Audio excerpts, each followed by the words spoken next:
saw him out there. So baseball hat really low, and he was kind of hunched over, and he was kind of looking around, and he just didn't fit. And he wasn't going terribly quickly like a normal person. A Ring camera in Nancy Guthrie's subdivision just exposed something the FBI missed entirely. 4 a.m. January 24th hit, exactly 1 week before Nancy was taken.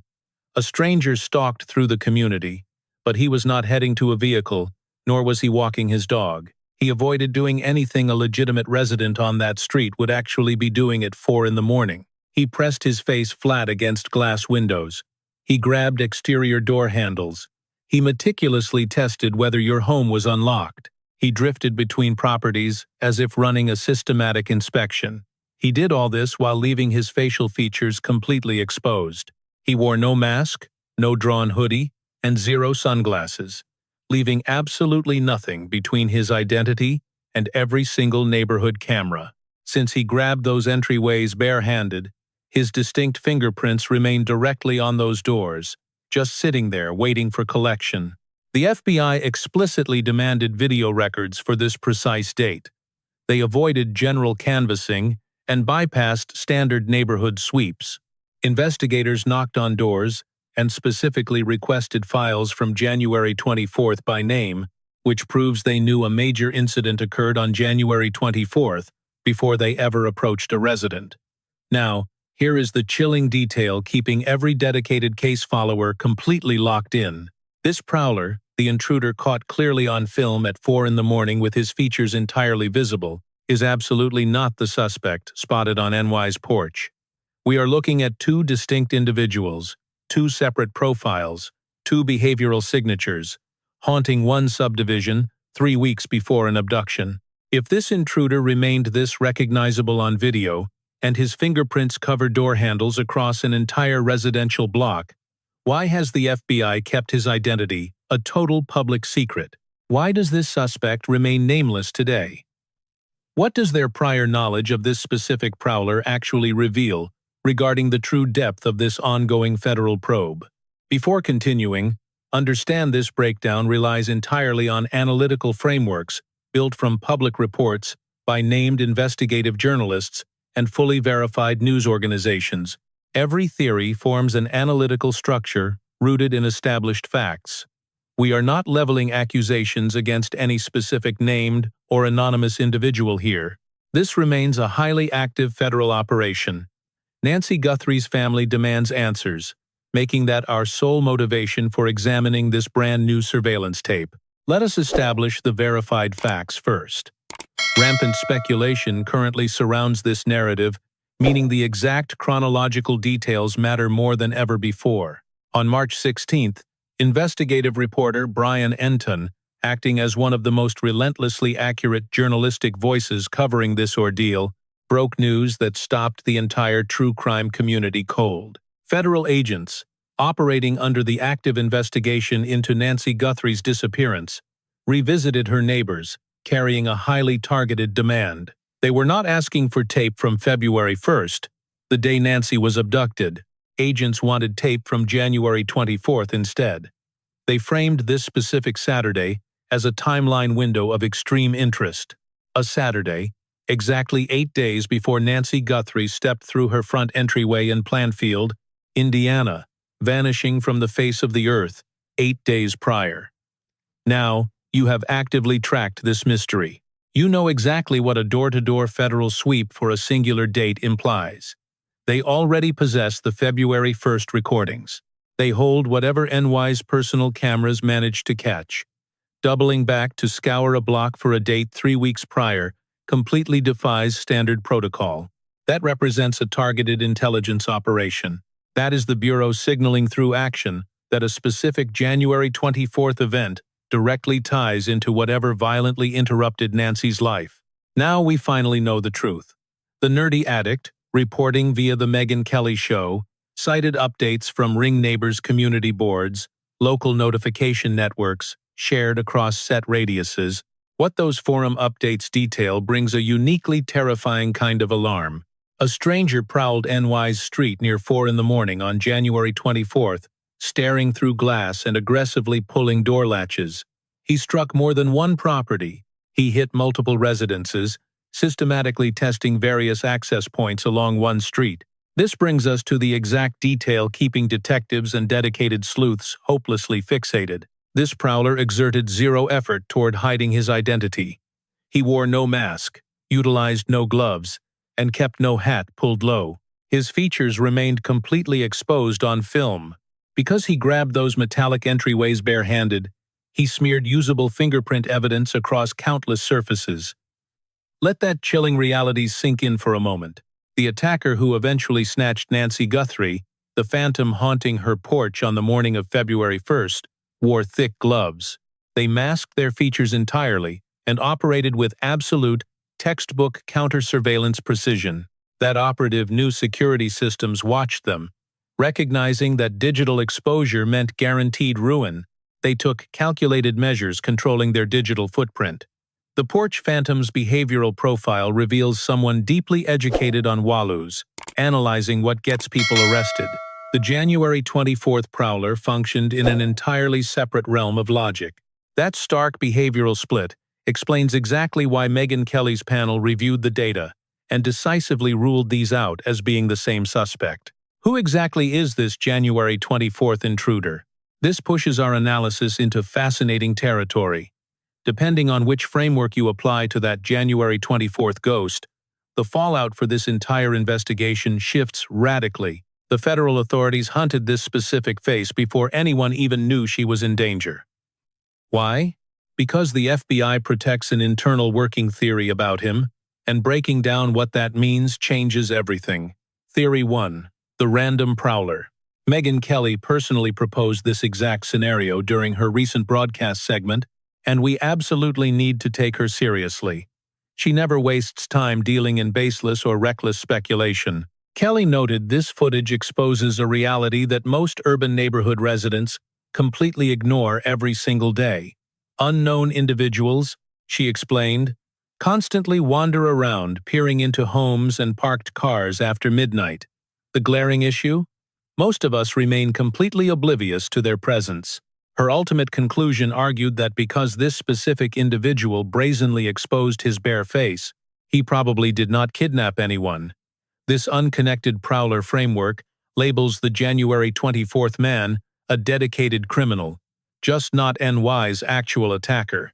Him lurking near her house in the weeks before the abduction represents pure coincidence, not conspiracy. The FBI requested surveillance tapes from this exact date because neighborhood activity triggered internal alerts. Investigators needed to eliminate him as a suspect. They either succeeded or remain actively stuck on that step. This angle offers pure operational simplicity. It demands absolutely zero coordinated action among multiple different parties. It explains their totally different behaviors without dragging in complex conspiracies. Yet, it fails to answer one critical question. If federal agents already identified and completely cleared the January 24th man, why does the FBI remain so completely silent? During federal investigations driving this much intense media heat, publicly clearing a suspect actively helps the detective's overall narrative. Their ongoing silence remains completely unexplained if he simply acted as a random prowler. This forces us to confront a calculated operation instead. Theory 2. The scout. He wasn't random. He actively gathered intelligence.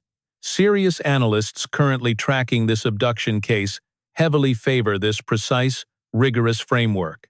Under this exact model, the January 24th man never acted careless. He stayed strictly compartmentalized. Grasping that difference changes everything. When orchestrating crimes requiring advanced intelligence and deep knowledge regarding specific individual targets, tracking their personal residences, their daily routines, and the physical street layouts, the individual gathering that crucial tactical intel rarely acts as the actual person who executes the final crime. Sophisticated operations divide the intelligence-gathering role from the operational strike. Tactical scouts absolutely do not require complete invisibility. Scouts simply collect data and report back. The operator executing the hit masks up because their direct exposure carries the absolute maximum degree of legal liability. Following this logic, the January 24th man ignored cameras, because his role stayed strictly informational. He arrived purely to observe the area. Maybe he tested which neighborhood doors stayed carelessly unlocked. Maybe he documented motion sensor lights, barking dogs, or tracked exactly which driveways held parked vehicles. He mapped out the entire block. Crucially, he never intended to use that tactical map during the final moment of action when it mattered most. Therefore, hiding his identity hardly mattered to him, unlike the masked figure stalking the porch. And if this scout theory holds true, and if these suspects tightly connect, detectives face no lone wolf scenario. This was never a solo job. At absolute minimum, two separate individuals know exactly what happened to Nancy Guthrie. Two specific people stalked her neighborhood weeks before the abduction. Identifying who they are and mapping out exactly what binds them together forces this investigation toward one inescapable, coordinated reality. Enter Theory 3, Adjacent Knowledge. This third option bridges the operational gap. Here, the January 24th man ties directly into NY's abduction, just not as a deliberate, tactical scout operating in the traditional sense. He simply floats inside the broader social network of whoever actually planned this crime. He walked the area because of that association. His presence holds meaning, yet he never functioned as a formal intelligence gatherer for the crew. He absolutely knew a plan existed. Despite having tangential involvement, he lacked discipline regarding his overall concealment. Why? He never expected his face would matter. Analytically, detectives struggle heavily when building cases around this structure, but we must officially name it. In reality, this exact dynamic drives countless multi-person criminal enterprises. They rely on loose social networks rather than tight cells. Information flows between unevenly invested players, guaranteeing someone eventually makes a careless mistake that exposes the entire operation. That careless mistake is his exposed face. This specific footage remains genuinely impossible to dismiss, regardless of which analytical framework you personally find most compelling. When the FBI canvassed NY's neighbors, specifically requesting January 24th footage, they absolutely were not operating blindly. During massive federal investigations, utilizing fully dedicated task forces like this, backed by national media and full-spectrum resources, federal agents never ask for tapes from one specific date unless classified intelligence already proves something significant happened then. Before they even knocked on one door, they already knew exactly why January 24th mattered. They highly likely possessed this exact footage, or an earlier version, long before they officially started asking neighbors for it. Before Nancy vanished, an unknown man stared directly into a camera lens. What does it mean if federal agents possess clear video from January 24th? Like a normal person that's getting exercise. He was kind of going slowly, and when he walked by this street, he really took a long look at it. Local doorbell cameras capture everything. Investigators feed this street footage into digital pipelines that analyze visual data far beyond basic civilian capabilities. They possess the advanced technology to tear apart every pixel recorded that morning. The Bureau commands the next-generation identification system, holding roughly 150 million facial profiles. They scan passports, military files, and mugshots, add state records and global law enforcement networks to that stack. If this guy triggered the system before today, held a license, or crossed paths with a beat cop anywhere, authorities can trace him through that single suburban video frame. Yet, we face total silence. Why? That quiet speaks volumes about the evidence sitting inside their war room. Detectives dump surveillance clips on the news only after hitting dead ends. You recognize the routine press conferences begging for tips and frantic social media posts pleading for an identity. They launch public manhunts when internal databases crash out, and every official avenue dries up entirely. The trail runs cold, panic sets in. We witnessed none of that regarding the January 24th suspect. Federal agents refused to broadcast his face or beg the community for answers. Do not ignore that quiet. That lack of action represents a crucial clue. Consider the facts. Either investigators already know his identity and guard that secret to protect a tactical operation, dodging the media to prevent tipping off his network or blowing their cover completely. They stay quiet to maintain control, knowing premature leaks ruin wiretaps and destroy active surveillance missions. One wrong move risks Nancy's survival if a rescue remains viable. Or, they slammed that footage against every global database they hold, and the computers spit back 0 matches.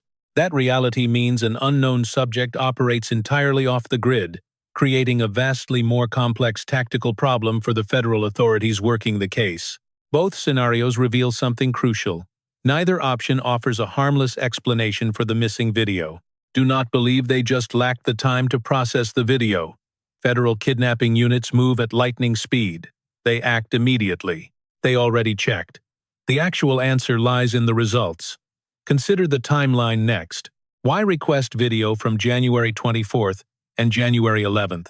Investigators never focused on a single isolated moment. Let me break this pattern apart. This detail transforms a random sighting into a methodical blueprint.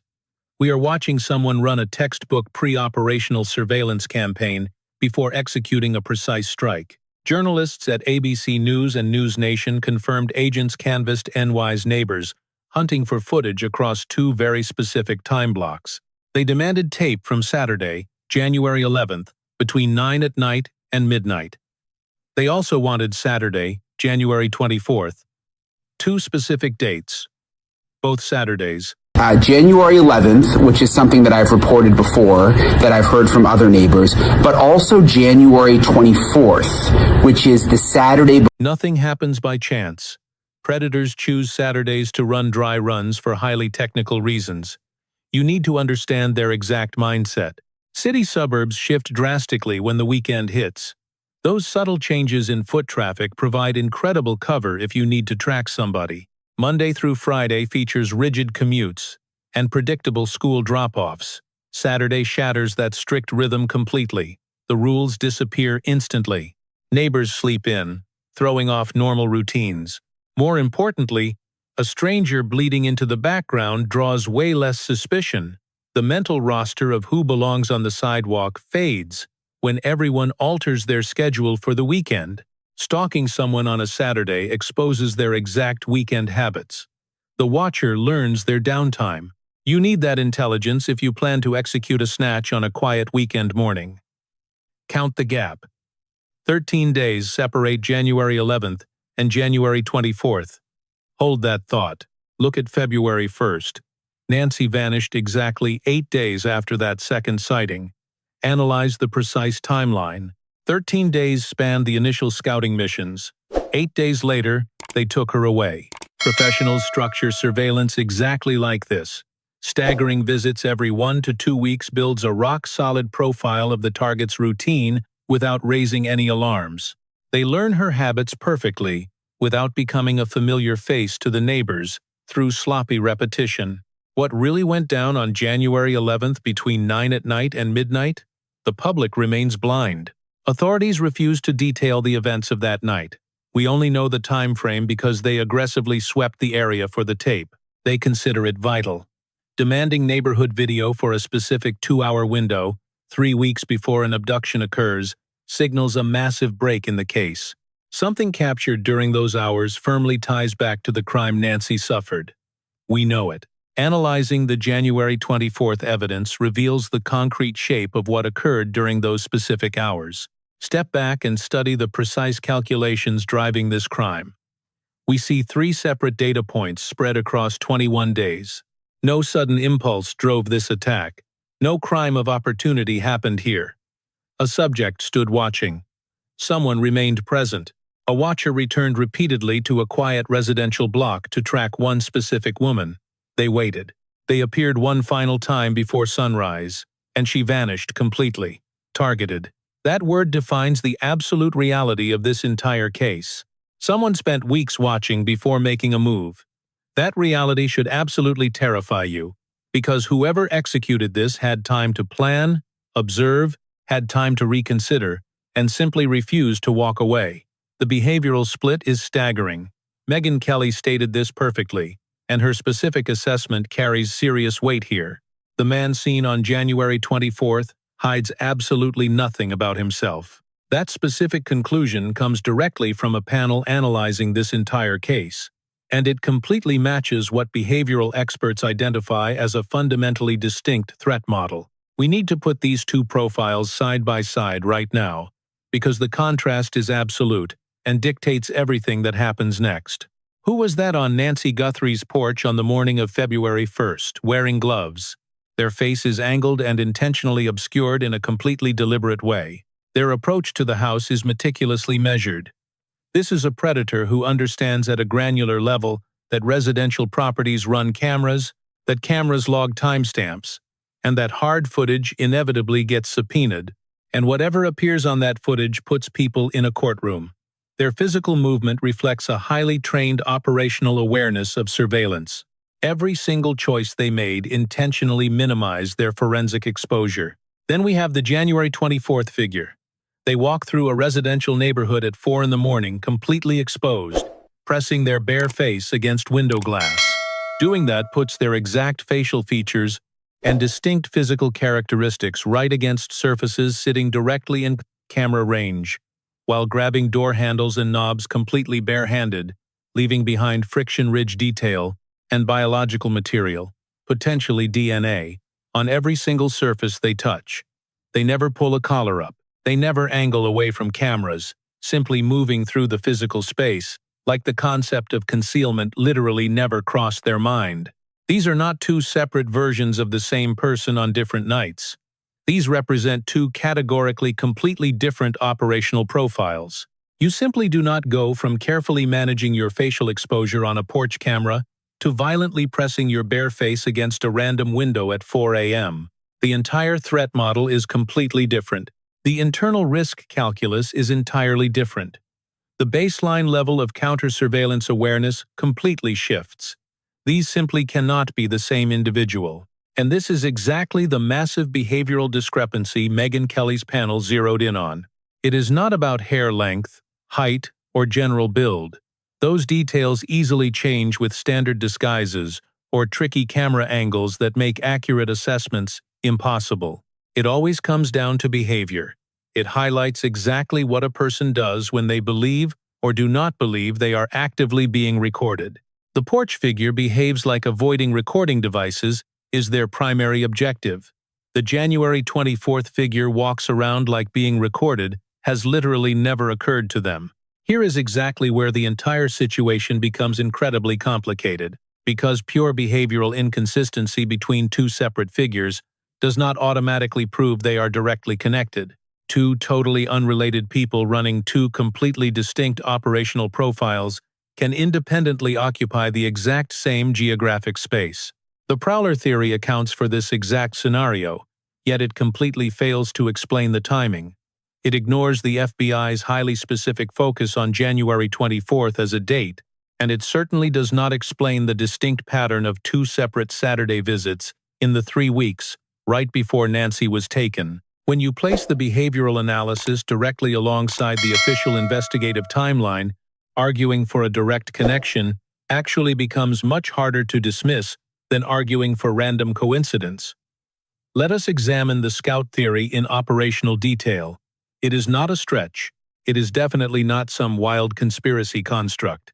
It is a heavily documented operational pattern showing up consistently across cases where pre-planned crimes require advanced intelligence gathering and deep situational understanding. How that structure actually functions in reality explains exactly why the massive behavioral discrepancy between the January 24th figure and the porch suspect might not be a contradiction at all. It is exactly what you would anticipate seeing in a highly coordinated two-role operation. In any major crime requiring specific advanced knowledge regarding a target, their precise location, their daily routines, and their unique vulnerabilities, the intelligence gathering function and the actual operational execution are not always handled by the same person. In truly sophisticated operations, intentionally separating those specific roles provides critical insulation. If the individual conducting the initial pre-operational surveillance gets publicly identified, that identification does not automatically lead authorities back to the person who physically executes the crime. And if the individual executing the crime gets arrested, Investigators trying to connect them to that pre-operational surveillance require a second identification and an entirely separate link in the evidentiary chain. Operating under a scout framework, the person's job on January 24th would have been strictly informational, never operational. They were not there to take Nancy that specific morning. They were simply there to gather raw data. Which specific houses have dogs that actively respond to approach noise? Which driveways hold vehicles suggesting the current occupants are actually home? Which precise entry points on the target property are currently the most accessible? Which neighbors run cameras with clear angles, and which ones have critical blind spots? A scout walked this route first. Which path offers the best street cover? You cannot answer that from a keyboard. You answer those critical questions by physically walking the space yourself. Critically, if that is your assigned job, concealment matters far less to you than to the operative caught on camera committing the actual felony. Showing your face on a neighborhood doorbell lens during active reconnaissance is definitely inconvenient, but it successfully avoids the catastrophic exposure of appearing on the actual kidnapping footage. You handle a completely different risk profile, which explains exactly why that January 24th figure showed such blatant disregard for the lenses tracking them. The scout theory carries one additional implication that investigators rarely discuss out loud. Yet it matters immensely when analyzing Nancy's fate. If a scout existed, if a second individual conducted a pre-operational intelligence phase, then the architect behind this targeted abduction possessed significant resources, ample time, and organizational capacity far beyond a lone impulsive actor carrying a specific reason to target Nancy Guthrie instead of any random woman, studying her exact routine and vulnerability window. If the evidence holds up, that level of precise targeting fundamentally alters the character of this entire investigation. The narrative shifts away from opportunistic crime toward a motive specific enough to justify massive operational investment. What exactly is that motive? Who truly benefits from Nancy Guthrie disappearing? Who holds a concrete reason to want her gone? Who possessed the capacity to execute this? The FBI is asking exactly that. Will the cameras provide the answer? They just might. That January 24th footage provides the crucial thread leading them there. We must examine the neighborhood pattern.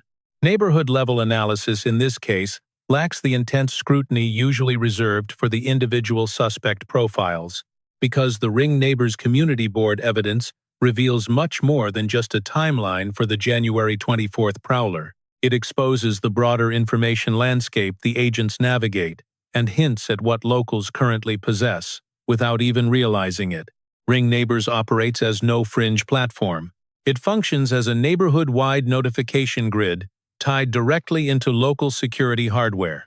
Whenever someone flags suspicious activity there, the alert pings every single user inside a defined geographic radius. Everyone sees it. Neighbors react instantly. Residents go back and audit footage. Critically, these posts establish a distributed preservation of digital evidence, existing whether or not a single neighbor actually called the police. The specific posts referenced on the Megyn Kelly show describe a man peering through windows and testing doors at 4 a.m. on January 24th. If those initial alerts generated active community discussion, if neighbors replied, if others confirmed spotting the same person and linked additional clips, then the subsequent federal canvass walked into a community already actively documenting that night. And here is exactly what multi-camera neighborhood evidence achieves that a single isolated lens simply cannot replicate. By pulling footage from multiple neighbors across a defined radius, investigators potentially reconstruct the subject's exact movement pattern throughout town. They learn far more than just where the suspect stood or eventually vanished. Did the suspect arrive on foot? From which specific direction did they pass an entry camera? Did they park a getaway vehicle nearby? Alone? Reconstructing a subject's movement through multi-angle lenses produces a vastly different forensic product than one isolated doorbell clip. It draws a map, and maps in an investigation like this reveal the hunter. You might hold that map. For anyone in NY's neighborhood filming on January 24th, 2025, your unseen footage remains completely relevant. The request remains active. Whatever sits on your camera might be the exact missing piece investigators continually struggle to assemble. Call the tip line at 1-800-CALL-FBI or submit online at tips.fbi.gov. If you captured absolutely anything from that night, please use it. We must explicitly name this silence.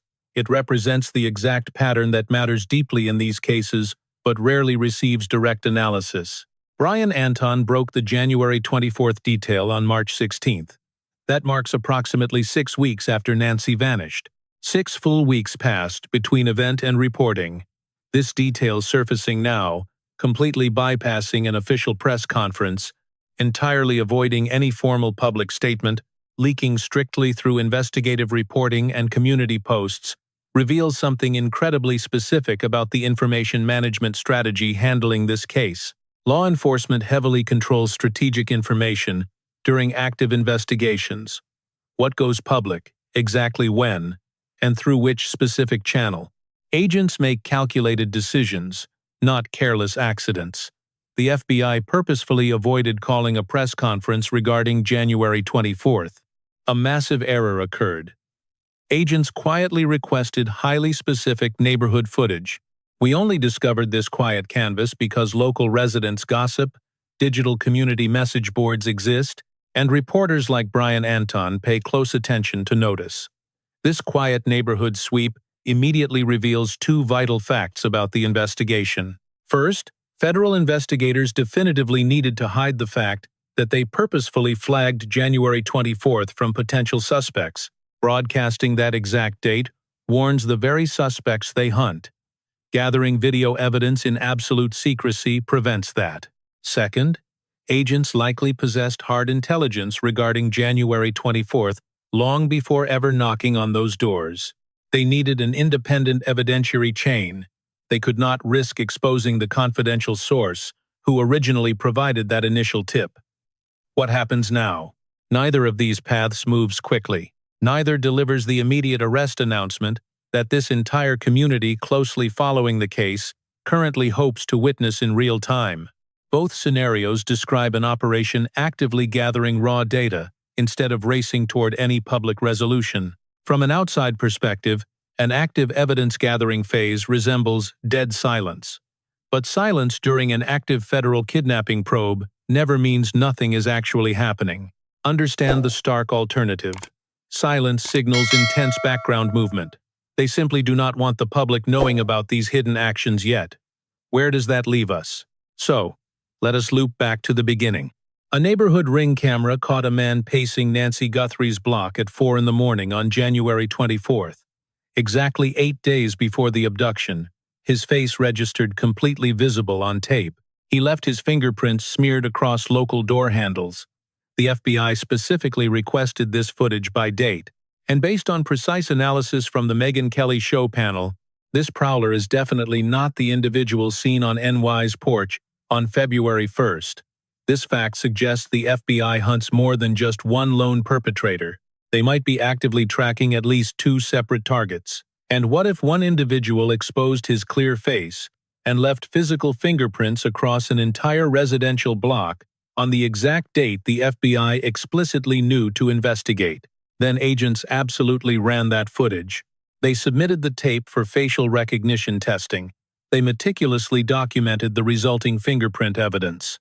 They executed all the exact standard protocols a federal agency follows when holding completely clear physical evidence. The single question no official will answer is simple.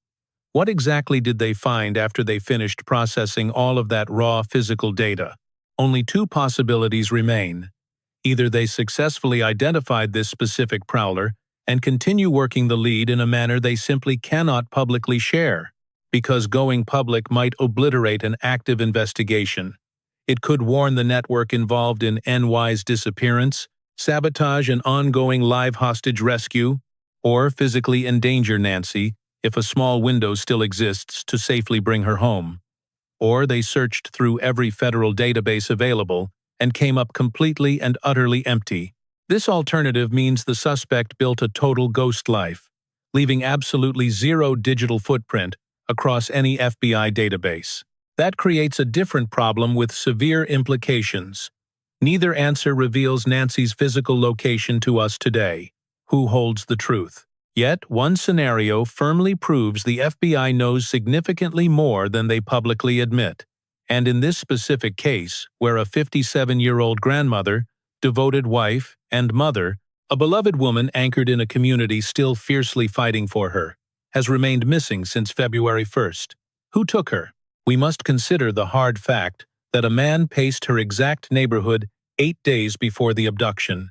He left a completely visible face and clear fingerprints on doors, yet remains entirely, publicly unnamed. That crucial detail absolutely demands recognition. We must demand firm answers regarding this evidence. If cameras caught his face and his fingerprints coat those doors, make no mistake, the FBI already knows exactly who this is.